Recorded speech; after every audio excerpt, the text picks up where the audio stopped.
Trump obliterates the Federalist Society, who has given us some pretty good judges, but given us some pretty crack judges as well. And we have questions about them in the Trump era. Okay, they were very instrumental back during the Bush era and the old Republican Party. But have they been working with Trump and MAGA, or are they just the old guard Republican class?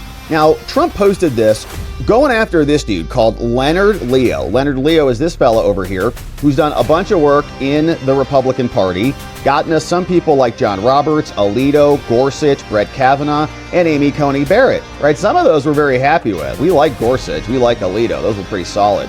Clarence Thomas, pretty nice. Was he pushing these people forward, or was he assisting once they were put forward? Who knows? Others, Amy Coney Barrett and John Roberts, we've got some questions about because they told us they believed in originalism and textualism and interpretation of the law. And then they came up here, and then Amy Coney Barrett all of a sudden's like, 14 hours. Why didn't you do this for these gangbangers? Now, what the heck's going on? All right, so Trump posted this about this dude. He says, the U.S. Court of International Trade incredibly ruled against the United States of America. We read through that yesterday. They got stayed, basically reversed for the time being, on desperately needed tariffs. But fortunately, the full 11-judge panel of the U.S. Court of Appeals for the Federal Circuit has just stayed the order by Manhattan-based Court of International Trade.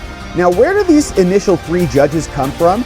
We asked the same question on this because we went over to WatcherLodge.com in our research section that we have over there, and we assembled this entire dossier on the Court of International Trade.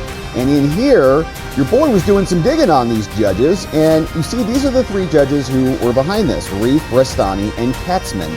And so did a little bit of a background on this. And so Rani is the most senior judge. She's the woman in the middle there.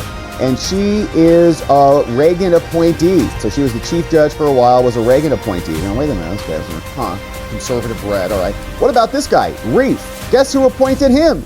Trump in 2019. Went to NYU, there's a first mistake there, NYU School of Law vetting room.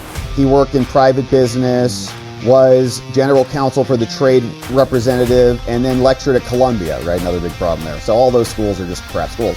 Now, Katzman, in terms of politics, right? So you're NYU, you're like NYU alum. You're like Columbia Law. You're like Harvard Law, right? They all think the same way. They think they're unique and intelligent and individual geniuses, but they're not. They're just essentially part of the bureaucratic blob. They all sound, look, and basically act the same.